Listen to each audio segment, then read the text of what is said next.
వాక్యం వానవలె కురియును, సత్యం పూవలె వికసించును. సత్యం సత్యమే, సత్యం సత్యమే, సత్యం సత్యమే, సత్యం సత్యమే.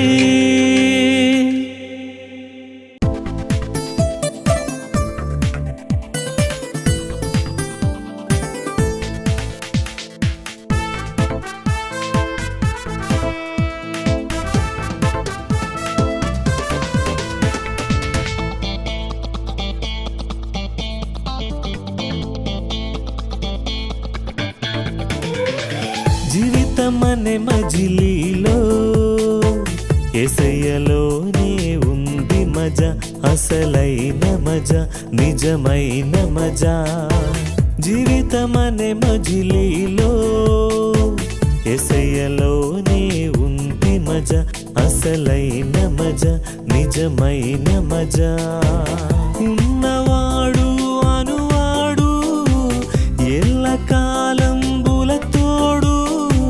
మాట తప్పని మహారాజు, మార్పులేని దేవుండు. నా యేసయ్య మన యేసయ్య, అందరి యేసయ్య. నా యేసయ్య మన యేసయ్య, అందరి యేసయ్య.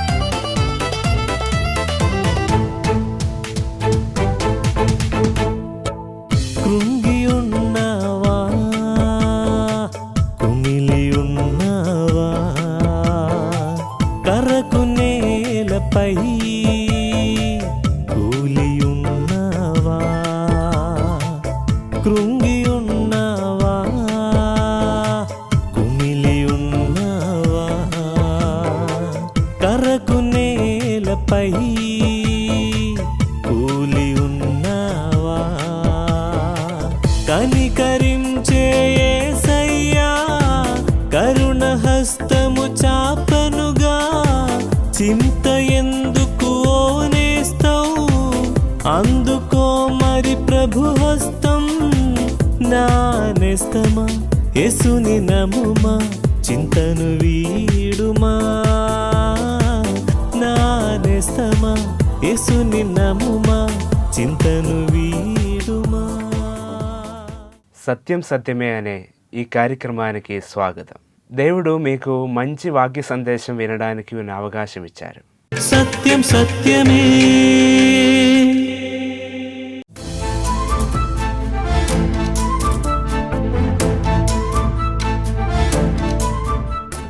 ప్రియ సహోదరి సహోదరులారా, ఈరోజు మనము మనందరికీ ఇబ్బంది కలిగించి మనందరికీ ఎంతో కొంత ఒక చెడ్డ పేరు తెచ్చే ఒక విషయం గురించి మాట్లాడుకుందాం. అదేంటంటే కోపం. ప్రతి చిన్నదానికి కోపం వచ్చేస్తుందో మీకు? మిమ్మల్ని చూసి ఈయనకి ఏంటి ఊరికి కోపం, ముక్కు మీద కోపం, ప్రతిదానికి చిరాకు పడిపోతూ ఉంటాడు, ఆవేశపడిపోతూ ఉంటాడు. ఏమ్మా నిన్ను కూడా అలా అంటున్నారా?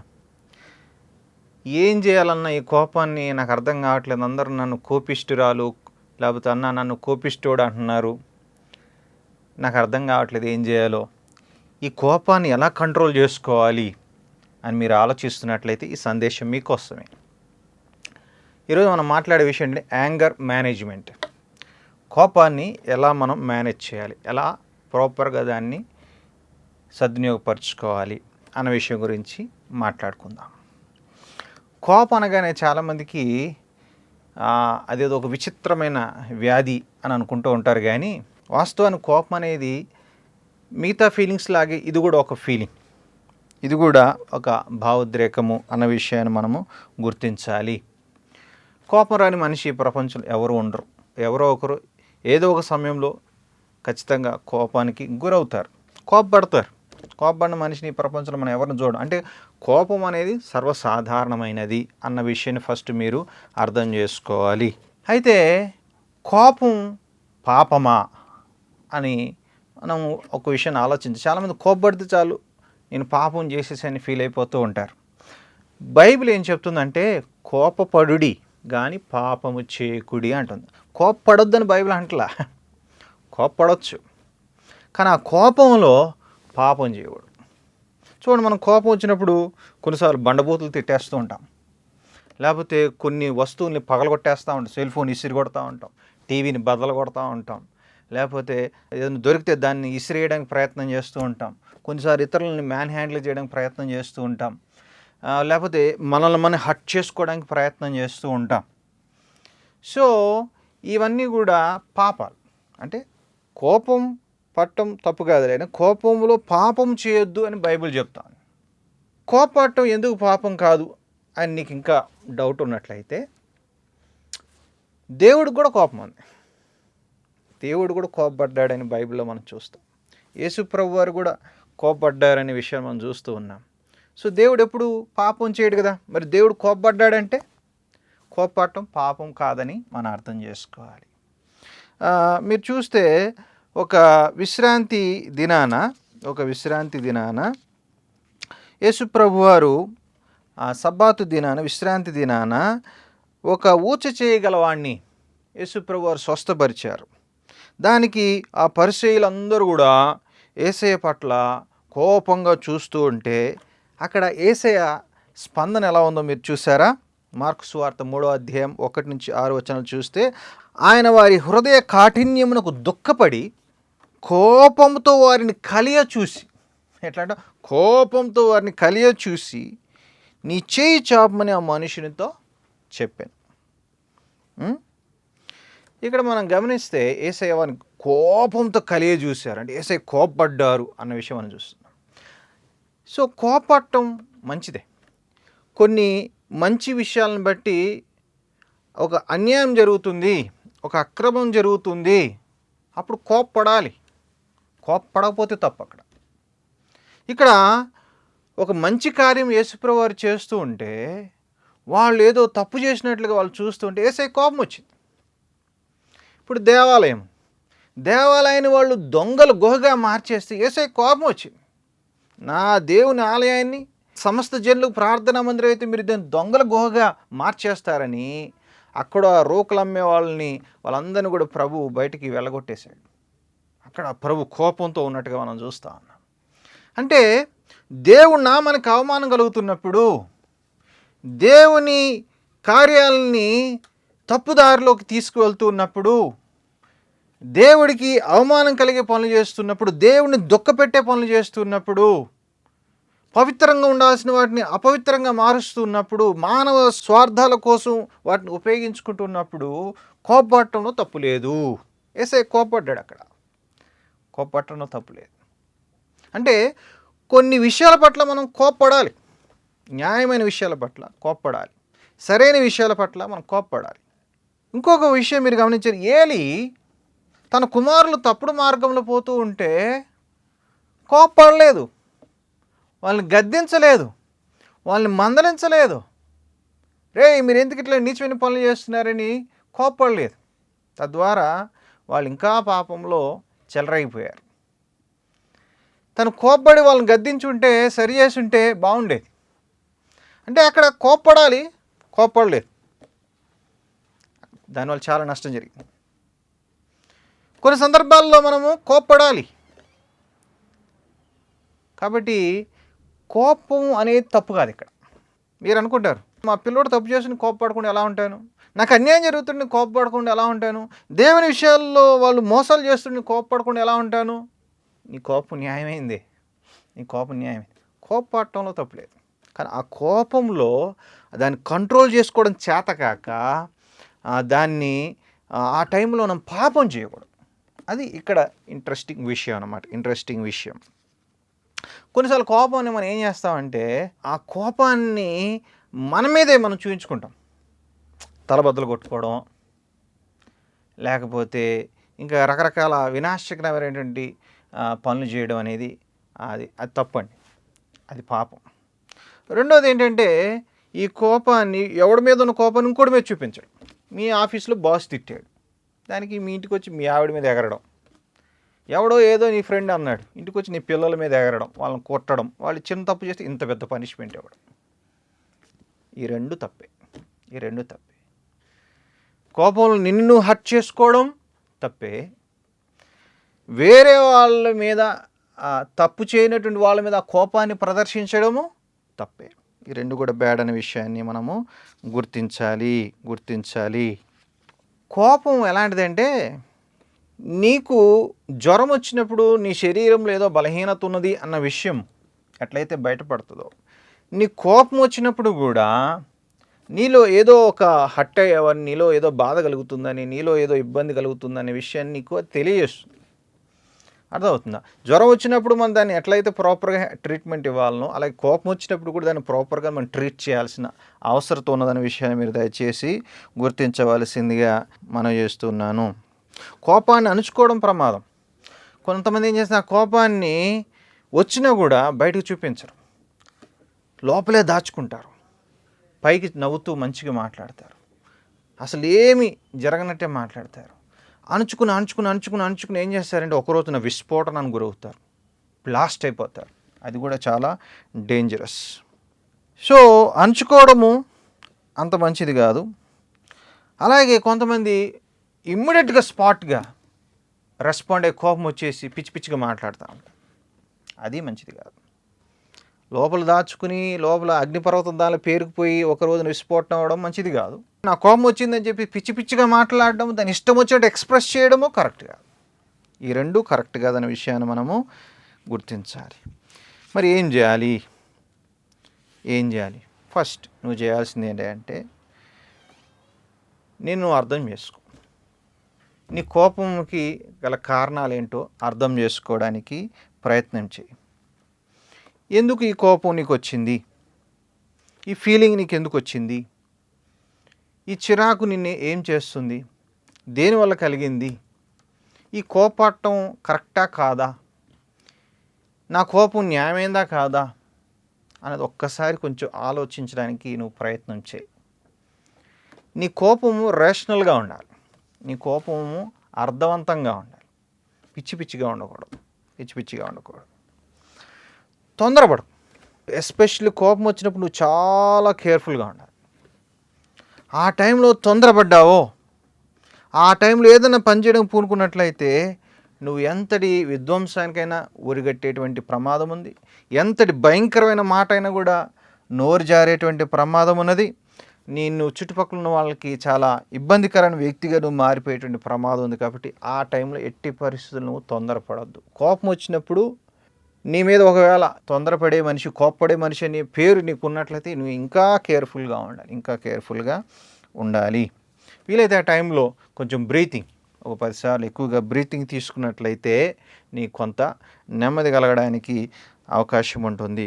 కాసేపు గట్టిగా బ్రీతింగ్ తీసుకుంటూ రిలాక్స్ అవ్వడానికి ప్రయత్నం చేయి.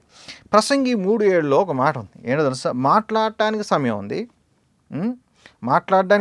ఉంది, మౌనంగా ఉండటానికి సమయం ఉంది. కాబట్టి ఎప్పుడు మాట్లాడాలి, ఎప్పుడు మౌనంగా ఉండాలో నీకు తెలిసి ఉండాలి. ప్రతిదానికి ఒక సమయం ఉన్నది. ఎప్పుడైతే నీ మాటలను చేతలను అదుపులో ఉంచుకోగలవో అప్పుడు నీ పని ప్రారంభించు. అప్పుడు దాకా నువ్వు కొంచెం కూల్గా ఉండటానికి, కంట్రోల్గా ఉండటానికి ప్రయత్నం చేయి. బుద్ధిహీనుడు తన కోపమును కనపరుచుని వాక్యం సెలవిస్తుంది. సామెతలు 29:11 ఏముందంటే, బుద్ధిహీనుడు ఎవడు వెంటనే తన కోపాన్ని ప్రదర్శించేవాడు. నేను కోపం వస్తే నా మామూలు ఉండదు, నా కోపం వస్తే నేను వెంటనే కోప్పడిపోతానని పెద్ద గొప్పలు చెప్పుకుంటారు. కోపం వచ్చిన వెంటనే కోపాన్ని ప్రదర్శిస్తే నువ్వు బుద్ధిహీనుడివిరా బై, నువ్వు ఫూల్. కోపాన్ని ఎలా ప్రదర్శించాలో కూడా తెలుసుకోవాలి. నీ కోపం న్యాయమైందా కాదా అని ఆలోచన చేసుకోవాలి. ఈ కోపాన్ని ప్రదర్శించడానికి సరైన సమయం కాదా, సందర్భం కరెక్టా కాదా, ఇప్పుడు నేను ఈ మాట మాట్లాడితే అది మేలు చేస్తుందా కీడు చేస్తుందా అన్న విషయం కొంచెం మనం ఆలోచించాలి. మరి జ్ఞానం గలవాడు కోపమును అణుచుకుని దాన్ని చూపకూడదు, దాన్ని ఇప్పుడు ప్రస్తుతానికి అంచుకుని రైట్ టైంలో దాన్ని ఏ విధంగా ఎక్స్ప్రెస్ చేయాలో ఆలోచించేవాడు జ్ఞాని. తర్వాత నీ కోపం ఎక్కువగా ఉందని నీకు అర్థమైందిగా, అందరూ ఎంతో కొంత నీతో చెప్తున్నారుగా, అప్పుడు ఏం చేయొచ్చు, నువ్వు దేవుడిని అడగొచ్చు కదా, దేవుడు కృపను వేడుకోవచ్చుగా, ప్రభువా నేను ముక్కోపిని, నా కోపంలో ఏం చేస్తా నాకు తెలియదు, ఈ కోపం వల్ల చాలా నష్టాలు నాకు కలుగుతున్నాయి. కొంతమంది నిష్కారణంగా వేరే వాళ్ళ కోపాన్ని తీసుకొచ్చి ఇంట్లో వాళ్ళ మీద రుద్దుతున్నాను, కొన్నిసార్లు నన్ను నేనే గాయపరుచుకుంటున్నాను, ద్వేషం పెంచుకుంటున్నాను, పగలు పెంచుకుంటున్నాను, నెమ్మది లేకుండా పోతుంది. నన్ను ఈ కోపం నుంచి బయటపడేయ్యా, ఈ కోపాన్ని కంట్రోల్ చేసుకోవడం నాకు కృప అని ప్రభుని అడిగితే ప్రభు సహాయం చేయడా ఫ్రెండ్? ప్రభుని అడుగుదాం. ప్రభు తప్పకుండా సహాయం చేస్తాడు. పరిశుద్ధాత్మ ఫలంలో ఒక విషయం ఏంటి తెలుసా? దీర్ఘశాంతం. నువ్వు దేవుడి ఫలాన్ని, పరిశుద్ధాత్మ ఫలాన్ని నువ్వు అడిగితే ఆ ఫలంలో ఉన్నటువంటి విషయాల్లో ఒకటి ఏంటంటే దీర్ఘశాంతం. దేవుడు నీకు ఇస్తాడు. నువ్వు యేసుప్రభుని నమ్ముకున్నట్లయితే పరిశుద్ధాత్మ దేవుడు నీలోనే ఉన్నాడు కదా, ఆయన ఫలాన్ని నీకు ఇస్తాడు కదా. అడిగితే నువ్వు అడగాలి, అయ్యా నాకు దీర్ఘశాంతం ఇవ్వు. అసలు దీర్ఘశాంతం ఉపయోగించాలంటే నీ కోపం ఉంటేనే కదా దాన్ని ఉపయోగించడానికి నీకు అవకాశం వచ్చేది. కాబట్టి నీ కోపం ఉంది కాబట్టి నీకు ఇది కావాలని నువ్వు దేవుడిని అడుగు, దేవుడు సహాయం చేస్తాడు. దేవుడు నీకు సహాయం చేస్తారు. ఓకే, అసలు కోపానికి కారణం మనం చాలాసార్లు ఆలోచించాం, అక్కడ పెద్ద మనం బోల్తా కొట్టేస్తాం. యోనా విషయాన్ని మనం ఒకసారి ఆలోచించేద్దాం. యోనా కోపడినప్పుడు దేవుడు అడుగుతాడు, నువ్వు కోపగించడం న్యాయమా? యోనా, నువ్వు కోపగించడం న్యాయమేనా? అది ఎంత బాగుంది ఆ మాట. నువ్వే ఆ ప్రశ్న వేసుకో, నువ్వు కోపడటం న్యాయమా? ఈ వ్యక్తి మీద ఈ విషయంలో ఆ విధంగా కోపడటం న్యాయమా అనే ప్రశ్నను వేసుకోగలిగితే, అది దేవుడు వేసిన ప్రశ్న యోనాకి, అది మనకు మనం వేసుకుంటే ఎంత బాగుంటుందో ఒక్కసారి మీరు ఆలోచన చేయండి. ఇప్పుడు దీన్ని నివారించడానికి ఏం చేయాలి అని చూసినట్లయితే మనము చేయాల్సింది ఏంటంటే మన ఫీలింగ్స్ని, మనకున్న ప్రాబ్లంని మనం అడ్మిట్ చేయాలి. ఫస్ట్ నాకు ఈ కోపం అనే ప్రాబ్లం ఉంది అనే విషయాన్ని నువ్వు ఒప్పుకోవాలి. రెండవది, దాన్ని నమ్మకస్తున్న వ్యక్తులకి షేర్ చేసుకో. ఎవరైతే నీకు స్పిరిచువల్ మెచ్యూర్గా ఉంటారో, ఎవరైతే నీకు మంచి టిప్స్ ఇస్తారు, ఎవరైతే నిన్ను మంచి గైడ్ చేస్తారో, ఎవరైతే నిన్ను మంచిగా ఎంకరేజ్ చేస్తారో, ఎవరు నిన్ను అర్థం చేసుకోవడానికి ప్రయత్నం చేస్తారు అన్న వాళ్ళని కనిపెట్టి నమ్మకస్తున్న వ్యక్తులని వాళ్ళ యొక్క కౌన్సిలింగ్, గైడెన్స్ మీరు తీసుకోండి. నీకు ఎవరైనా కోపం తెప్పించినప్పుడు ఆ కోపం వచ్చేసింది అనకుండా, నువ్వు ఈ పని చేసావు కాబట్టి నాకు కోపం వచ్చిందని చెప్పు. అవతలోడికి కూడా విషయం అర్థమవుతుంది. నాకు కోపం వచ్చింది అంటే దేనికి వచ్చిందో వాడికి తెలియదు. నువ్వు ఈ పని చేసావు కాబట్టి నాకు కోపం వచ్చిందంటే వాడికి విషయం అర్థం అవుతుంది. ఓహో, నేను ఈ పని చేశాను కాబట్టి నాకు కోపం వచ్చింది, ఈ పని ప్రాబ్లం, నేను కాదు ప్రాబ్లం, నేను చేసిన ఈ పని వల్ల ఆయన కోపం వచ్చింది అన్న విషయం కమ్యూనికేట్ అవుతుంది. సో మనం మన కోపాన్ని కూడా ప్రాపర్గా కమ్యూనికేట్ చేయాలి. ఎందుకు కోపడ్డా అన్న విషయం అవతలోడికి కూడా తెలియాలి. సో మనం దాన్ని ప్రాపర్గా కమ్యూనికేట్ చేయడము అవసరము. Talk openly with love. నువ్వు హర్ట్ అయ్యావా? నేను ఈ విషయంలో హర్ట్ అయినా బ్రదర్, నేను ఈ విషయంలో నాకు నచ్చలేదు బ్రదర్ అని ఓపెన్గా వాళ్ళ యొక్క స్థితిని బట్టి, వాళ్ళ యొక్క మానసిక స్థితిని బట్టి, వాళ్ళ యొక్క ఎమోషన్ స్థితిని బట్టి ప్రేమతో మనం వాళ్ళకి కమ్యూనికేట్ చేయడం అనేది చాలా చాలా అవసరము. లోపలే దాచిపెట్టుకోవడంలో ప్రయోజనం లేదు. ఓపెన్గా మాట్లాడుకుంటేనే సమస్యలు పరిష్కారం అవుతాయి అన్న విషయం. అందుకే బైబిల్ ఏం చెప్తుంది? ప్రేమతో సత్యాన్ని చెప్పండి. ప్రేమతో సత్యమే చెప్పు. నీ కోపం కలిగించిన విషయం చెప్పు, అది ప్రేమతో చెప్పు. అప్పుడు అవతల వాళ్ళు కూడా యాక్సెప్ట్ చేయడానికి అవకాశం ఉంటుంది. నువ్వు నీ బాధను వ్యక్తం చేస్తావు కాబట్టి వాళ్ళు కూడా అర్థం చేసుకుంటారు. కాబట్టి అట్లీస్ట్ నీ తరఫున నువ్వు చెప్పాల్సి నువ్వు చెప్పేసావు కాబట్టి నీ తరఫున నువ్వు క్లియర్గా ఉంటావు. అర్థమవుతుందా? అది మంచిది. తర్వాత నువ్వు చేయాల్సింది ఏంటి? నేను ఎవరిని హర్ట్ చేసి బాధ పెట్టారు, క్షమించు. అనవసరంగా వాళ్ళ గురించి తలుచుకుంటూ, వాళ్ళ గురించి ఆ మాటలను జ్ఞాపకం చేసుకుంటూ ఊకే అదే మనసులో పెట్టుకున్నట్లయితే నీకేమొస్తుంది? బీపీ పెరిగిపోతుంది. జరిగిన పరిశోధనలో ఒక విషయం ఏంటంటే, ఎవరైతే అనవసరంగా కోపపడతారో వాళ్ళకి బీపీలు, షుగర్లు, హార్ట్ సంబంధించినటువంటి ప్రాబ్లమ్స్ ఎక్కువగా వాళ్ళకే వస్తాయనే విషయాన్ని చెప్తా ఉన్నారు. ఎందుకంటే నువ్వు ఎప్పుడో జరిగిపోయింది. ఆ విషయాన్ని మనసులో పెట్టుకుని ఊరికే దాన్నే జ్ఞాపకం చేసుకుంటూ వాడిని చూసినప్పుడల్లా కోపం పెంచేసుకుంటూ ద్వేషం పెంచేసుకుంటూ నీలో వాడికి ఎక్కువ వాల్యూ ఇచ్చేసి వాడి గురించే నీ ఆలోచనలు నింపేసుకుంటూ ఇంకా వేరే మంచి విషయాల మీద కాన్సన్ట్రేట్ చేయకుండా ఎప్పుడు వాడి గురించి ఆలోచించినప్పుడు ఏమవుతుంది, నీకు బీపీ పెరుగుతుంది, ఒత్తిడి పెరుగుతుంది, దాంట్లోంచి షుగర్ అటాక్ అయ్యేటువంటి ప్రమాదం ఉంది, హార్ట్ రిలేటెడ్ ప్రాబ్లమ్స్ వచ్చే ప్రమాదం ఉంది. వాడి గురించి నువ్వెందుకు రోగాలను కొని తెచ్చుకోవడం, నువ్వే హాని చేసుకుంటున్నావు, నువ్వే డ్యామేజ్ చేసుకుంటున్నావు. కాబట్టి ప్రభు ఏమన్నాడు, పగ తీర్చుకోవడం నా పని, నాకు వదిలిపెట్టి నేను చూసుకుంటా అన్నాడు కదా. ప్రభు చేతులకు అప్పచెప్పేయి. ప్రభువా వాడు నన్ను ఇట్లా అవమానించాడు, ప్రభువా నన్ను ఇట్లా ఇన్సల్ట్ చేశాడు, ప్రభువా నాకు మస్తు కోపం వస్తుంది, కానీ పగ తీర్చుకోవడం నీ పని అన్నావు కాబట్టి నీకు వదిలేస్తున్నా. ఈ రోజు నేను వాడిని క్షమించి ఆ విషయాన్ని మర్చిపోతున్నా. అప్పుడప్పుడు అపవాది నాకు గుర్తు చేసినా సరే దాన్ని అధిగమించడం నాకు శక్తిని ప్రభువా ఆయన నువ్వు క్షమించి వదిలేస్తే ఆ రోజు చూడు నువ్వు ఎంత హ్యాపీగా ఉంటావు, ఎంత ఫ్రీగా ఉంటావో, ఎంత సంతోషంగా ఉంటావో. ఒకసారి ఆ విషయాన్ని నువ్వు ఆలోచించు. నీకు ఇంకా ఇబ్బంది కలుగుతున్నట్లయితే మంచి క్రిస్టియన్ కౌన్సిలర్ని సంప్రదించండి. మీకు మేము హెల్ప్ చేయడానికి సిద్ధంగా ఉన్నాము. మేము కౌన్సిలింగ్ ఇవ్వడానికి కానీ, హెల్ప్ చేయడానికి కానీ, మీ యాంగర్ని ఇంకా కంట్రోల్ చేయడానికి కానీ తప్పకుండా మేము ఉన్న విషయం మీరు గుర్తించండి. స్క్రీన్ మీద కనబడే నెంబర్స్తో మమ్మల్ని సంప్రదించండి. వీటన్నిటిని ముఖ్యంగా ఈ కోపాన్ని అణుచుకోవాలి, దీన్ని ప్రాపర్గా ఎగ్జిబిట్ చేయాలి, ఈ యాంగర్ మేనేజ్మెంట్ పర్ఫెక్ట్గా నీ లైఫ్లో ఉండాలి అంటే ఎల్లప్పుడూ నేను గైడ్ చేసే వ్యక్తి నీకు ఒకళ్ళు ఉండాలి కదా. ఇప్పుడు నీ ఫ్రెండో లేకపోతే నీ కౌన్సిలర్ ఎల్లప్పుడు నీతో పాటు ఉండరు, కానీ ఎల్లప్పుడూ నేను గైడ్ చేసే వ్యక్తి కావాలి. అది ఎవరు? దేవుడు మాత్రమే. ఇంకొకటి, ఆ దేవుడికే కోపం తెప్పించావు నువ్వు, నేను ఆ దేవుడికి కోపం తెప్పించావు మనం. ఆ దేవుడు మనతో చాలా ఫ్రెండ్ రిలేషన్షిప్లో ఉంటే ఆ దేవుడికి వ్యతిరేకం పాపం చేసి ఆయనతో మన శత్రుత్వం కొని తెచ్చుకొని ఆయనకి మనకు వైరుధ్యం ఏర్పాటు చేసుకుని ఆ పాపం వల్ల వచ్చి జీతం మరణాన్ని పొందుకొని నిత్య నరకానికి వెళ్ళే ప్రమాదంలో ఉంటే ఆ దేవుడు నన్ను ప్రేమించి ఈ లోకానికి వచ్చి నా పాపాలని తన మీద వేసుకొని శత్రువులైన నీ కోసం, అంటే మనం ఆయన్ని శత్రువుగా భావించాం, ఆయన మనకెప్పుడు శత్రువుగా లేడు, దేవుణ్ణి మనం శత్రువుగా భావించాం. అలాంటి మనల్ని ఆయన ప్రేమించి మన కోసం ప్రాణం పెట్టేశాడు, చనిపోయి 3వ రోజున తిరిగి లేచాడు.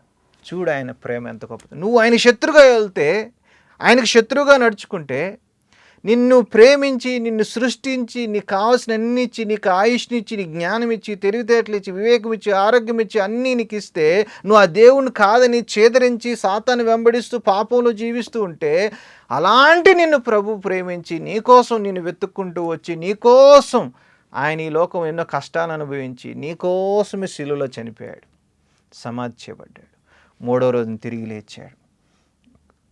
నీ మీద ఉన్న ఆ తండ్రి యొక్క ఉగ్రతను తొలగించి ఆ ఉగ్రత అంతా కూడా తన మీద వేసుకుని దేవుణ్ణి శాంతింపజేశాడు ఆ శిలువలో. ఆ ప్రభు దగ్గరికి వచ్చి, ప్రభువా నన్ను క్షమించు, నా కోపం వల్ల నాకు నేను హాని చేసుకుని అనేక మందికి హాని చేశాను, అనవసరంగా పగలు ద్వేషాలు పెట్టుకొని నేను అనారోగ్యం పాలైపోయాను, మానసికంగా చెదిరిపోయాను, నాకు నెమ్మది లేదు నాయన. కానీ ఈరోజు నువ్వు విన్నాను, నేను కూడా నిన్ను బాధ పెట్టానని, నీకు నేను కోపం తెప్పించానని, నీ ఎడల నీ శత్రువుగా నడుచుకున్నాను, అయినా నువ్వు నన్ను ప్రేమించావని తెలుసుకున్నానయ్యా. నా కోసం నువ్వు వచ్చావని, నా కోసం నువ్వు చనిపోయావని తెలుసుకున్నాను, నా కోసం నువ్వు ప్రాణం పెట్టేసావని తెలుసుకున్నాను. అయ్యో నీ ప్రేమ ఎంత గొప్పది, నీ ప్రేమ నాకు కావాలయ్యా, నేను నిన్ను నమ్ముకుంటున్నాను యేసయ్యా, నా పాపములు క్షమించు, నన్ను రక్షించు, నీ శాంతిని నాకు ఇవ్వు, నీ నెమ్మది నాకు ఇవ్వు, నీ విశ్రాంతిని నాకు ఇవ్వు. నువ్వు చెప్పావు కదా, ప్రయాసపడి భారం మోసుకుని సమస్త జనులారా నా యొద్దకు రండి, నేను మీకు విశ్రాంతిని ఇస్తానని చెప్పావు కదా, నీ విశ్రాంతి నాకు ఇవ్వయ్యా అని ప్రభుని అడుగు. ఇక్కడే ప్రభు నిన్ను రక్షించడానికి ఇష్టపడుతున్నాడు. ఇప్పుడే ప్రభుని నమ్ముకుని రక్షణ పొందుకోవాల్సిందిగా మనవి చేస్తున్నాను. నువ్వు కనుక ప్రభుని నమ్ముకున్నట్లయితే ఇప్పటి వరకు నువ్వు అనవసరం కోపపడిన విషయాలన్నింటిని బట్టి దేవుడు నిన్ను క్షమించేస్తాడు. అంటే ఆ విషయాలు నీకు నెమ్మది వస్తుంది. రెండవది, నువ్వు ప్రభువు నమ్ముకోవడం వల్ల పరిశుద్ధాత్మ దేవుడు నీలో నివాసం ఉండడం మొదలు పెడతాడు. తద్వారా ఆయన పరిశుద్ధాత్మ ఫలం నీలో నువ్వు చూస్తావు. ఆ ఫలంలో ఒకటి ఏంటంటే దీర్ఘశాంతను అనుభవిస్తావు. నీ శత్రువులను క్షమించే శక్తిని నీకు ఆయన ఇస్తాడు. కాబట్టి నువ్వు శత్రువుని కూడా ప్రేమించగలుగుతావు. వాడికి మెంటల్ ఎక్కుద్ది, వాడికి పిచ్చి ఎక్కుద్ది. ఇదేంటి మొన్నటిదాకా వీడు నన్ను ద్వేషించాడు, వీడేంటి నన్ను పలకరిస్తున్నాడు, ప్రేమతో మాట్లాడతానని వాడికి పిచ్చి ఎక్కుతాడు. నీ ప్రేమతో వాడి నెత్తి మీద నిప్పులు కుప్పలుగా పోసిన వాడు అవుతావని బైబిల్ సెలవిస్తుంది. నీలో చేంజ్ చూసి అందరూ ఆశ్చర్యపడతారు, దేవుడికి మహిమ కలుగుతుంది. అట్లాంటి ఒక మంచి జీవితం ప్రభు నీకు ప్రసాదించని మనస్ఫూర్తిగా కోరుకుంటున్నాను. ముఖ్యంగా ఈ వాక్యం అనుదినము చదివి ధ్యానించి ఆ ప్రభువుకు ప్రార్థన చేస్తే తప్పకుండా నువ్వు నీ యాంగర్ని పర్ఫెక్ట్ కంట్రోల్లో ఉంచుకోగలుగుతావు. అట్లా ఎంతోమంది మారిపోయారు. నీకు కూడా ప్రభు సహాయం చేయడానికి రెడీగా ఉన్నాడు. ప్రభుని నమ్మండి, మీ కోపము అనే సమస్య నుంచి విడుదల పొందండి. ప్రభు మీకు సహాయం చేయనుగాక, ప్రభునామం మహింపరచబడుగాక. ఆమేన్. సంతోషముతో దేవుని వాక్యం విన్నా మిమ్మల్ని ఖచ్చితంగా దేవుడు దీవిస్తారు. మీరు సంతోషంగా ఉండాలి, దీవెన పొంది జీవించాలి. ఇవన్నీ దేవుడు మీ గురించి చాలా కోరుతున్నారు. ముఖ్యంగా మీరు చాలా ప్రత్యేకమైన ఒక దీవెన పొందాలి అనే విషయం దేవుడు కోరుకుంటున్నారు. ఏంటంటే మీరు విని ఉన్నారు కదా, యేసుక్రీస్తు ద్వారా దేవుడిస్తున్న రక్షణ గురించి. యేసుక్రీస్తు ద్వారా దేవుడు మిమ్మల్ని రక్షించడానికి కోరుకుంటున్నారు. ఏ రక్షణ? పాప శిక్ష అయిన నిత్యమైన నరకం నుంచి ఉన్న రక్షణ. మనిషి పాపం చేయటం ద్వారా కదా నిత్యమైన నరకంలోకి వెళ్ళిపోవాల్సినది. నరకం అనే కఠినమైన శిక్ష నుంచి యేసుక్రీస్తు ద్వారా మీకు రక్షణ దేవుడు ఇవ్వబోతున్నారు. దాని కొరకు మీరేం పని చేయాల్సిన అవసరం లేదు. మీ పాపాలు యేసుక్రీస్తు ముందు ఒప్పుకోవాలి, పశ్చాత్తాపంతో ఒప్పుకోవాలి. యేసుక్రీస్తు ప్రభువారు మీ సృష్టికర్త అయిన దేవుడుగా ఉన్నప్పుడు కూడా మిమ్మల్ని ప్రేమించి ఈ లోకానికి వచ్చారు. మీ పాపముల కోసం మీరు అనుభవించాల్సిన శిక్ష మొత్తం ఆ కలువరి శిలువ మీద మీకోసం మీకు బదులుగా అనుభవించారు. శ్రమలు అనుభవించి మరణించిన యేసుక్రీస్తు ప్రభువారు మరణాన్ని ఓడించి 3వ రోజున తిరిగి లేచారు. ఈ విషయం మీరు నమ్ముకోవాలి. యేసుక్రీస్తు ప్రభువుని మీ రక్షకుడుగా, మీ దేవుడుగా మీరు అంగీకరిస్తే మీకు రక్షణ వస్తుంది. ఈ దీవెన మీరు పొందాలి. దాని ద్వారా ఉన్న సంతోషం మీరు జీవితకాలం అంతా అనుభవించాలి, నిత్య జీవితంలో కూడా అనుభవించాలి అనే విషయం దేవుడు కోరుకుంటున్నారు. కాబట్టి మీరు చేయాల్సినది ఇదే. మీ పాపాలు ఆయన ముందు చెప్పండి. ప్రభువా, నేనైతే పాపిని, నా పాపాల కోసం నేను అనుభవించాల్సిన శిక్ష ఆ కలువరి శిలువ మీద నా కోసం మీరు అనుభవించారు కదా. నన్ను ప్రేమించి నా కోసం మరణించిన నా రక్షకుడు, నా దేవుడు అని మీ గురించి నేను నమ్ముతున్నాను ప్రభు అని చెప్పండి. ఈ విధముగా మీ జీవితం సంతోషంతో నింపి ఉన్న జీవితంగా మారటం సాధ్యం. దేవుడు ఈ విధముగా మిమ్మల్ని దీవించును గాక. మీ విలువైన సలహాలు, ప్రార్థన అవసరతలు మాకు తెలియజేయండి. మా address agape gospel ministries, building number 3-168/80P, Vaishnavi Nagar, Suraram, Hyderabad. Pin 500055. మా కాంటాక్ట్ నంబర్స్ 9154145978 మరియు 906-356-8798. మా ఈమెయిల్ ఐడి satyamsatyame@gmail.com. ఈ ప్రోగ్రాం మరలా వీక్షించాలనుకుంటే సత్యం సత్యమే అనే మా యూట్యూబ్ ఛానల్, ఫేస్బుక్ పేజ్, ఇన్స్టాగ్రామ్లో కూడా వీక్షించవచ్చు. దేవుడు ధారాళముగా మిమ్మల్ని దీవించును గాక.